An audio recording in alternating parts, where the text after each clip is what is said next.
훅 인터뷰. 모두를 위한, 모두를 향한, 모두의 궁금증 훅 인터뷰. 오늘이 9.19 평양 공동선언 5주년을 맞는 날입니다. 윤석열 정부 들어서 9.19 군사합의 파기해야 된다, 이런 목소리도 계속 나오는데요. 남북은 경색 관계에서 벗어나지 못합니다. 긴장만 높아지고 있는데 남북 그리고 평화, 한반도의 모든 얘기 좀 짚어보겠습니다. 홍현익 전 국립외교원장, 안녕하세요. 네, 안녕하십니까. 네. 원장님, 9.19 평양 공동선언 어떤 내용이고 어떤 의미를 갖습니까? 네, 5년 전 오늘 그 하노이 정상회담에서 김정은과 트럼프가 그거 전이죠. 네, 하노이. 트럼프 만나기 전이고요. 네. 싱가포르에서 김정은과 트럼프가 만나서 네. 합의를 봤는데, 예. 2018년 6월 12일이죠.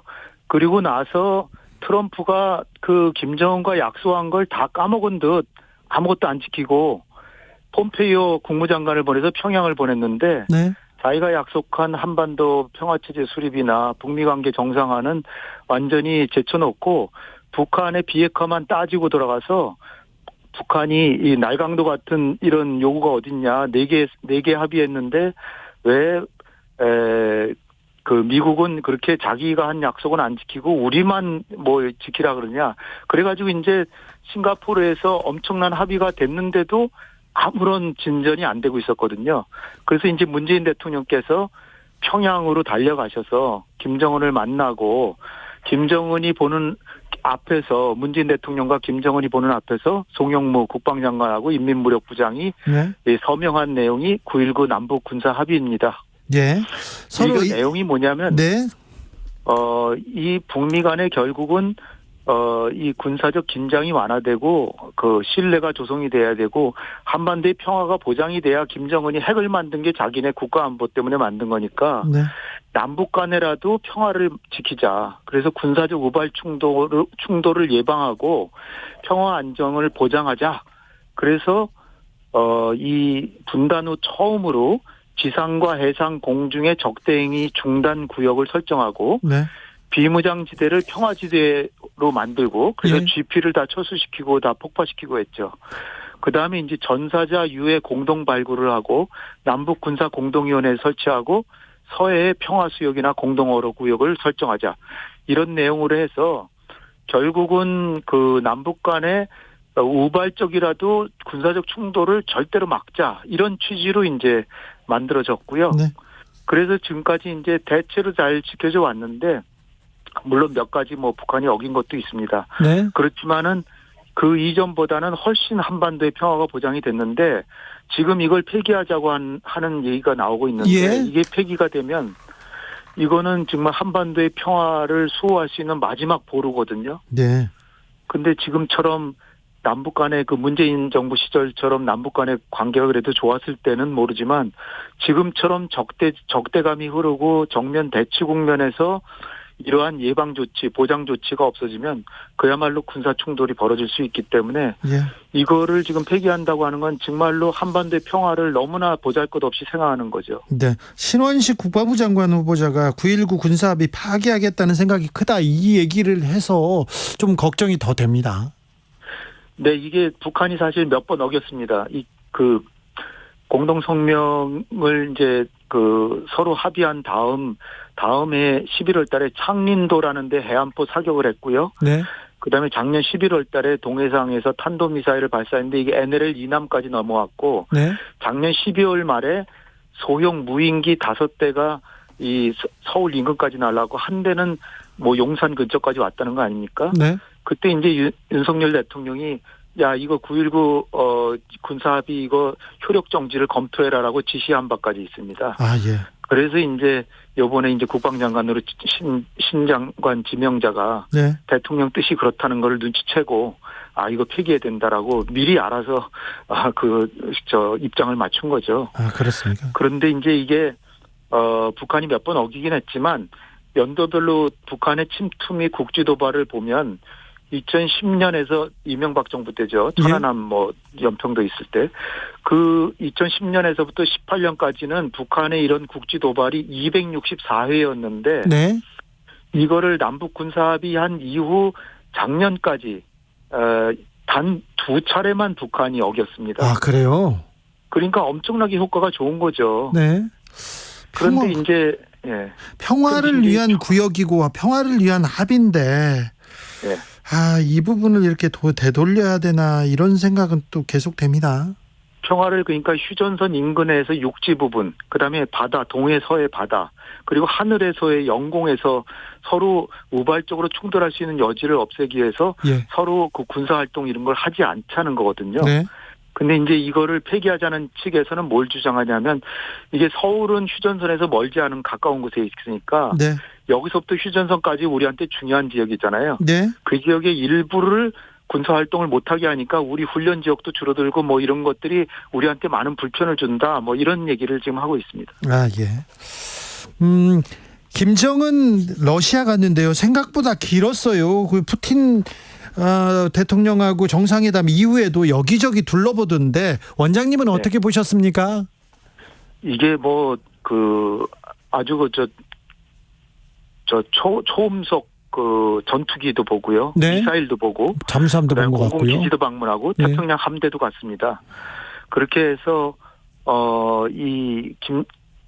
푸틴과 서로 포탄과 이 우주정찰 우주정찰 위성 발사하는 거 기술도 전수받기로 한 것 같고요. 예. 왜냐하면은 트럼프가 만난 곳 자체가 보스토친이라고 거기가 그 2018년에 완성된 러시아의 그 최첨단 우주 발사 기지입니다. 네. 그러니까 거기를 푸틴이 직접 안내해주면서 네. 내가 여기에 온 것은 김정은 위원장이 이런 우주과학 기술에 관심이 많아서 네. 도와주려고 왔다 이렇게 선언을 했어요. 예. 근데 이거 자체가 이제 사실 유엔 안보리 제재 위반이거든요. 아, 예. 그리고 이제 김정은이 뭐라고 얘기를 했냐면 우크라이나 전쟁이 난 이후에 러시아가 정의의 전쟁을 하고 있는데 반제 자주 전선에서 러시아와 함께 할 것 네. 이렇게 얘기를 했습니다. 그 네. 얘기는 러시아가 우크라이나하고 전쟁하는 걸 도와줄 거라는 얘기를 했기 때문에 네. 이 포탄을 주는 거는 거의 기정사실로 봐야 될 것 같습니다. 네. 물론 이제 미국이나 국제사회가 눈을 부릅뜨고 이제 보겠지만 안 보이는 방식으로 어떻게든 주겠죠. 네. 그래서 이것의 여파가 북한은 어떻게 보면 10월 달에 이제 인공위성 다시 쏠 것 같은데 네. 그게 성공할 가능성이 이제 점점 커지고 있고 예. 그다음에 이제 자기 위성도 쏘지만 그 자기 위성 가지고는 이 정찰하는데 카메라가 나쁘고 그래가지고 별로 못 보니까 예. 러시아가 정찰한 내용도 좀 주고 그다음에 이게 이제 냉전 종식 이후에는 소련 이후에는 하나도 안 줬잖아요. 네. 근데 이제 그것도 주고 그다음에 이제 북한이 필요로 하는 게 핵 잠수함 뭐 이런 것도 필요한데 그거 기술도 줄 가능성도 있고 또 하나는 이제 우리가 공군력이 압도적으로 우세한데 러시아의 미그 29 같은 게 한 70여 대가 그냥 남아 돌아서 그냥 놀고 있습니다. 네. 관리비만 들죠. 네. 그러니까 그 해체해가지고 북한에 보내서 다시 조립해서 쓸 가능성이 있는데 이렇게 되면 우리의 공군력이 압도적인 우세인데 상대적으로 우리의 압도적인 우세가 좀 약화될 수 있고요. 그다음에 뭐 경제 협력이라든지 뭐 여러 가지 뭐 협력들 연해주와의 협력, 노동력 파견도 사실 지금 연해주에 지금 한 수천 명의 북한 사람들이 있는데 네. 이 사람들이 연해주에는 지금 젊은이들이 별로 없어요. 예. 그래서 러시아는 그 북한의 저렴하고도 우수한 노동력이 절실히 필요한데 네. 이게 안보리 제재를 어겨가면서 계속해서 이걸 더 받아들일 가능성이 있고 그렇게 되면은 국제사회는 이걸 안보리 제재도 추가로 못하고 그런 상황에서 북한은 이제 돈이 생기고 또 포탄을 주면서 러시아로부터 첨단 무기 기술도 받고. 예. 그러니까 꼭 먹고 알 먹고죠. 네. 그다음에 이제 전략적으로는 가장 큰 게 뭐냐면 지금 러시아 입장에서는 중국이 전략적 동반자인데 그 석유나 천연가스하고 식량만 수입해주지 무기는 안 주고 있거든요. 네. 그러니까 북한하고 관계를 강화하면 중국은 이 북한은 자기의 영향권인데 러시아가 영향력을 강하니까 초조해가지고 네. 야 그러지 마라 북한은 내 영향권이다 그러면서 러시아 뭐 필요하냐 그러고 줄 수도 있죠. 아, 네. 그다음에 북한의 입장에서는 중국하고 90%의 무역을 중국하고 하고 있는데 중국이 북한이 생각하기엔 덜 도와주거든요. 예. 그러니까 러시아하고 협력을 강화하면 중국은 북한을 더 도와줘야 되겠구나. 자칫하다가 러시아한테 영향력을 뺏기겠구나. 이런 생각을 하기 때문에 네. 푸틴과 김정은은 서로 만나서 자기네끼리 이익이 되는 거 주고받기도 하지만 중국이 자기네들한테 더 잘하게 하는 그런 엄청나게 좋은 효과를 가지는 거죠. 그렇죠. 아, 그러니까 러시아. 예. 꼭 먹고 알 먹고입니다. 그냥. 예.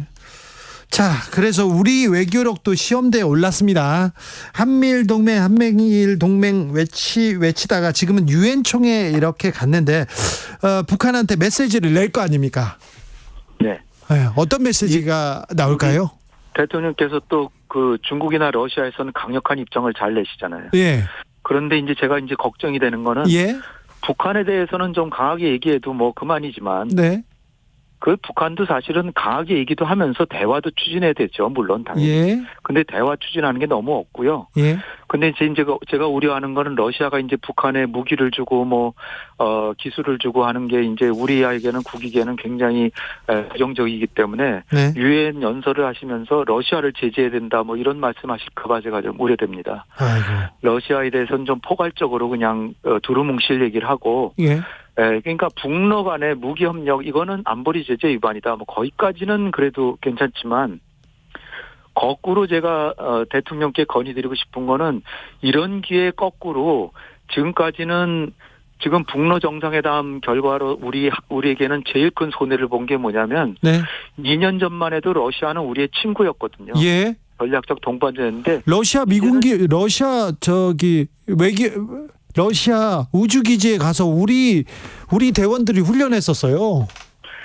당연하죠. 러시아는 남한과 북한 모두의 우주 기술을 도와주는 나라가 됐습니다. 이제. 예. 그런데 그 사실은 우주 기술은 미국은 잘 안 주기 때문에 네. 러시아로부터 훨씬 많이 우리가 받아온 거죠. 미국은 그 군사 기밀이라고 잘 안 줍니다. 예. 근데 러시아는 이제 자기네가 뭐 경제적으로도 필요하고 한국하고 협력이 필요하니까 선뜻 줬는데. 네. 그런데 이제 제가 말씀드리고 싶은 게 뭐냐면 네. 2년 전만 해도 러시아는 이렇게 전략적 동반자로서 우리의 친구였는데 네. 이제는 거의 적대적인 관계로 변했다는 거죠. 예. 중국도 대통령께서 미국에 가시기 전에 로이터 통신하고 인터뷰하면서 네. 양안 관계에서의 힘에 의한 현상 변경은 절대 반대한다라고 그러셨거든요. 네. 그러니까 그거를 아마 시진핑이나 중국의 지도자는 속에다가 사무치게 생각하고 있을 거예요. 자기네 사활적 이익을 한국이 그렇게 감히 건드리냐 이러는데 지금 이제 우리 정부가 뒤늦게나마 한중일 정상회담 한다 그러고 하지만 거기는 시진핑이 오는 게 아니고 리창이 옵니다. 예. 리창은 사실 중국의 총리지만 예. 시진핑 주석의 비서였어요. 예. 그러니까 격이 훨씬 떨어지기 때문에 네. 그나마 다행인 게 중국은 실용주의 외교를 해서 우리가 이렇게 중국을 그렇게 건드려도 그냥 우리한테 정면으로 보복하지 않고 그래서 참 저는 다행이라고 생각합니다. 네. 그런데 지금 우리가 이제 뒤늦게나마 중국하고의 관계를 이제 다독거리려고 하는데 그거는 그나마 다행인데 네. 그렇다고 해서 중국이 한중일 정상회담을 하는데 오니까 중국과의 관계도 문제 없다라고 생각하면 천만오산이라는 거죠. 네. 그건 아니고요. 중국에 대해서는 그야말로 그들이 사활적인 이익이라고 하는 걸 건드리지 말아야 되는데 네. 왜 그렇게 중국이나 러시아에 대해서 이익을 이렇게 쉽게 건드리는지 모르겠어요. 이를테면 우크라이나에 대해서도 몇 가지 조건을 러시아가 어기면 우크라이나에다 살상무기도 줄 수 있다 이렇게 얘기하셨잖아요. 예. 이런 얘기 같은 건 앞으로는 안 하셨으면 좋겠습니다. 네. 이게 만약 그렇게 되면 네. 러시아가 우리 적대국이 되면 어떻게 되겠습니까? 그러니까요. 외교적 수사라는 게 있지 않습니까? 또 네. 만약에 그런 일이 발생하더라도 말을 안 하는 게 또 외교적인 또 제스처이기도 한데 이런 전략을 가지고 다 얘기하겠죠. 근데 전략적인 부분에서요. 네. 외교라는 건 사실 기브 앤 테이크인데 네. 제일 잘하는 외교는 적게 주고 상대의 마음을 얻으면서도 실익을 또 그래야죠. 많이 받아오면 최고잖아요. 네, 챙겨야죠. 근데 미국하고 일본에 대해서는 많이 주기만 하고 받아온 게 거의 없어요. 예. 그러니까 한미 관계, 한일 관계가 나쁘다거나 뭐 좋긴 하죠. 그렇지만 우리의 국익은 온데간데 없다는 거죠. 네. 일본과 미국의 국익만 눈에 보이고 증진이 됐고 우리가 받은 게 별로 없어요. 아니면 독도를 포기한다거나 뭐 과거사를 반성한다거나 아니면은 그 강제징용에 대해서 사과한다거나 전혀 그런 게 없잖아요. 예, 예. 오염수를 못 뿌리게 하거나 그게 없잖아요. 네. 그다음에 우리 반도체, 그다음에 배터리, 그다음에 뭐 그나마 이제 오늘 나온 뉴스가 한수원의 그 원자력 하는 거는 그 미국 사법부에서 판결을 네. 우리한테 유리하게 해줘서 다행이라고 생각하는데 여러 가지 경제적 국익에 있어서 우리가 그거를 미국과의 관계가 좋으니만큼 트럼프를 만나가지고 좀 싫은 소리를 할 수 있어야 되는 거거든요. 네. 싫은 소리를 중국하고 러시아한테는 잘하시는데 네. 일본하고 미국한테도 해서 많이 얻어와야 국민들은 박수를 치는 거거든요. 네. 네.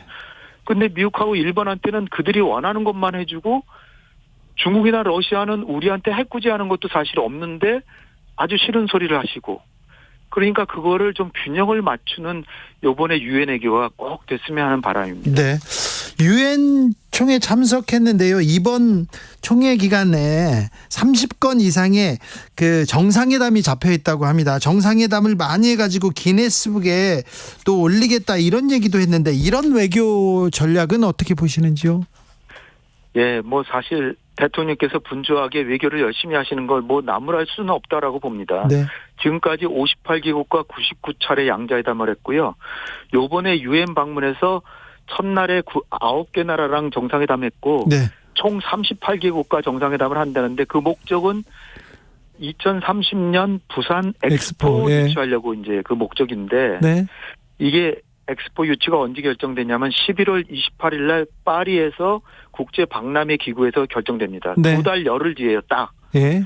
결국은 빈살만과의 경쟁에서 예. 윤석열 대통령께서 이렇게 정상회담을 잘해가지고 11월 28일 날 우리가 부산 엑스포를 따오면 전 박수를 쳐줄 거고요. 예.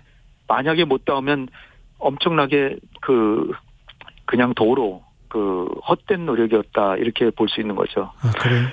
외교적 노력을 열심히 하시는 것도 중요하지만 네. 한반도에 중요한 거는 북한하고 중국하고 러시아인데 네. 이들 3국하고의 대화의 문을 열고 예. 북한은 우리에게 북한에 대해서 억지나 확장 억지만 강화하는 것뿐 아니라 네.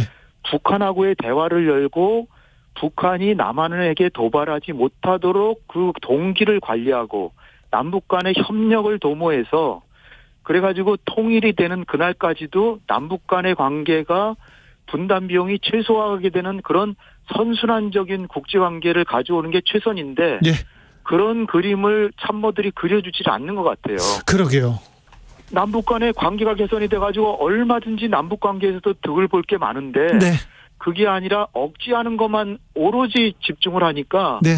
결국은 언제 전쟁이 날지 모르는 국민들은 불안한 거죠. 네. 알겠습니다. 여기까지 듣겠습니다. 홍현익 전 국립외교원장입니다. 말씀 감사합니다. 감사합니다. 정치 피로, 사건 사고로 인한 피로,